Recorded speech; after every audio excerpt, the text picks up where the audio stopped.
Welcome all of you in Motivation Blog with Sophia. So आज चाहिँ घाम एकदमै चर्को भएको कारणले गर्दाखेरि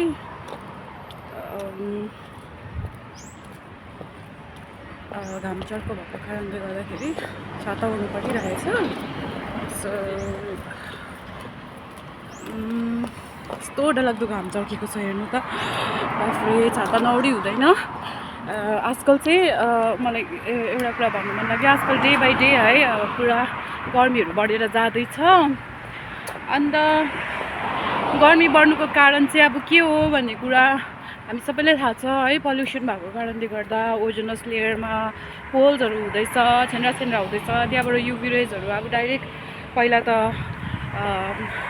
रिफ्लेक्ट भएर ब्याक टु सन हुन्थ्यो, अहिले चाहिँ त्यहाँबाट छिरेर हाम्रो यहाँ अर्थमा आएको कारणले गर्दाखेरि त्यो डाइरेक्ट रेजहरू हामीले कन्ज्युम गरेको कारणले गर्दा यस्तो डरलाग्दो पोल्ने चर्किने घाम हामीले महसुस गरिरहेको छौँ है।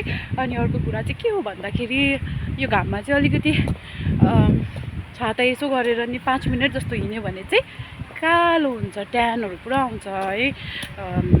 कस्तो अचम्मै खालको लाग्छ क्या यो गर्मी चाहिँ अहिलेको डरलाग्दो बढेर गएको छ है। अब त्यही कारणले गर्दाखेरि चाहिँ अब हामीले कतिवटा कुरा याद गर्नुपर्छ। मौसमहरू एकदमै पहिलाको हेरेर अहिले मौसमहरू अचम्मै पाराले चेन्ज भएर जाँदैछ। यो कुराहरू हामीले महसुस गर्नुपर्छ, याद गर्नुपर्छ जस्तो चाहिँ मलाई लाग्छ है।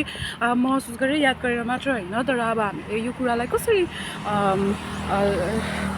सल्भ गर्नु सक्छ भन्ने कुरालाई पनि हामीले आई थिङ्क याद गर्नुपर्छ। सो म तपाईँहरू सबैजनालाई आह्वान गर्छु है, प्लान्टेसन अफ ट्रिज भयो है। डिफरेस्टेसन बेसी भएको कारणले गर्दाखेरि अहिले अब हरेक जग्गामा नै जङ्गलहरू फाँडिएर घर बनिँदैछ। घर बनाउनुको लागि, फर्निचरहरू बनाउनुको लागि रुखहरू काटिँदैछ है।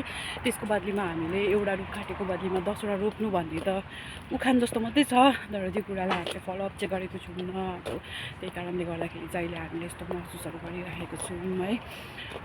तपाईँहरू सबैजनालाई आह्वान गर्छु, हामी चाहिँ अब सेल्फिस हुनु हुँदैन।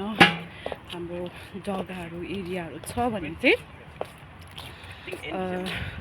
हाम्रो घरको वरिपरितिर जग्गाहरू, एरियाहरू छ भने हामीले प्लान्टेसन गर्नुपर्छ जस्तो चाहिँ मलाई लाग्छ है। अब हामी पनि बाहिर छ, म पनि सोच्दैछु। घर गएको बेला चाहिँ म पनि अब मेरो घरको बारीहरूमा चाहिँ बस्तीमा छ घर होइन, त्यो भएको कारणले बारीहरूमा चाहिँ म पनि मजाले के भन्छ रुखहरू लाउनु पऱ्यो भनेर सोच्दैछु है। अब यो सोच चाहिँ हामी 1 जना 2 जना 3 जना गरेर सबैको दिमागमा नै यस्तो सोचहरू आयो भने चाहिँ राम्रो हुन्छ होला जस्तो लाग्छ है। हाम्रो अर्थलाई प्रोटेक्ट गर्ने चाहिँ हामी नै हो, कसैले पनि प्रोटेक्ट गर्नु सक्दैन। हामीलाई एउटा सानो कमिलालाई पनि सास हाल्न सक्दैनौँ। साइन्टिस्टहरूले कस्तो ठुल्ठुलो काम गरेको छ, तर पनि साइन्टिस्टहरूले अहिले के बनाएको छैन है। आर्टिफिसियल इन्टेलिजेन्स त जे पनि अब जहीँ पनि प्रयोग भइरहेको छ डे टु डे लाइफ है, देखिको लिएर अब ठुल्ठुलो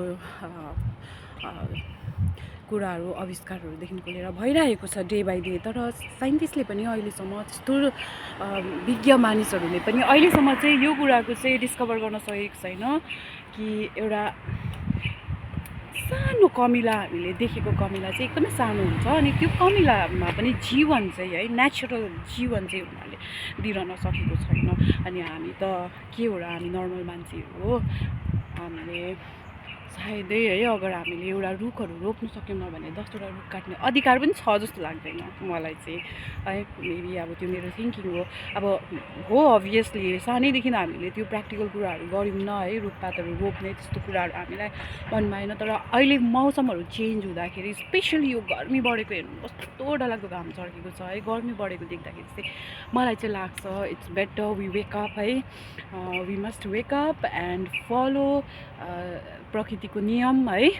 प्रकृतिको नियमले भन्दछ कि प्रकृतिलाई हामीले खेलवाड गऱ्यो भने प्रकृतिले पनि हामीसँग, त्यही भएर त अहिले है जग्गा जग्गामा भूकम्पहरू जाँदैछ, नभएको कुराहरू, ड्रास्टिक चेन्जेसहरू हामीले देखिरहेको छौँ नेचुरल क्यालामिटिजहरूमा है। So we must be very very thoughtful for nature as well.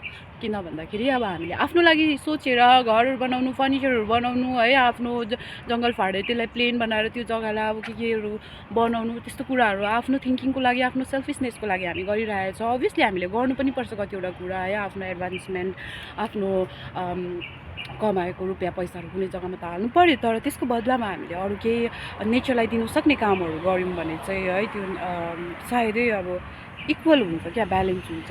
मैले पनि लिइरहेको छु, दिइ पनि राखेको छु भन्ने कुरा चाहिँ ब्यालेन्स हुन्छ जस्तो लाग्यो। अनि अगर हाम्रो हामी कतिजना त बस्ती एरियाबाट हो है, सहरमा हुनेलाई त अभियसली हामीले भन्न सक्दैनौँ, किन भन्दाखेरि जग्गा जमिनहरू हुनु साह्रो पर्छ, घरहरू नै अब नजिक नजिक भएको कारणले गर्दा जग्गा हुँदैन। तर हामी बस्ती एरियामा बस्नेहरू जसको एकदमै ल्यान्डहरू छ है, वेस्टल्यान्डहरू, मेरो पनि अभियसली त्यस्तै बस्ती एरियामा भएको कारणले जग्गाहरू छ रुखपातहरू रोप्ने। अनि मैले पनि त्यो सोच बनाएको छु, अब ब्याक टु इन्डिया जब हुन्छु म है, त्यति बेला छुट्टीको टाइममा चाहिँ म गएर चाहिँ 10-15 दिन चाहिँ बिरुवा नै रोपौँ भनेर भन्दैछु है, सो द्याट मेरो सानो कन्ट्रिब्युसन पनि नेचरलाई चाहिँ अब एकदमै लाभदायक होस् भनेर चाहिँ मैले सोचेको छु। So bye bye, take care, how do you like this vlog, I hope everyone वान इन्जोइड। मैले यो बनाएको कारण चाहिँ किनभने हेर्नु नि, अनि घाम कस्तो डरलाग्दो छ, छाता उडेन भने त इट्स रियली लाइक आगोको भट्टीभित्र पसेको जस्तो हुन्छ। अनि आई एम थिङ्किङ क्या, how construction workers are working in Singapore, I don't know है, इट्स भेरी डिफिकल्ट। किन आउटफिल्डमा काम गर्ने मान्छेहरूले चाहिँ हाउ दे आर वर्किङ है, how they are running here and there, I don't know. हामी छिन बाहिर निस्किँदाखेरि यस्तो डरलाग्दो पसिना र छाता बिना चाहिँ बस्नै नसक्ने ढल्ला जस्तै हुने खालको मौसम भएको कारणले गर्दाखेरि चाहिँ मलाई यो भ्लगिङ गर्नु मन लाग्यो हो। So I hope everyone one enjoyed it.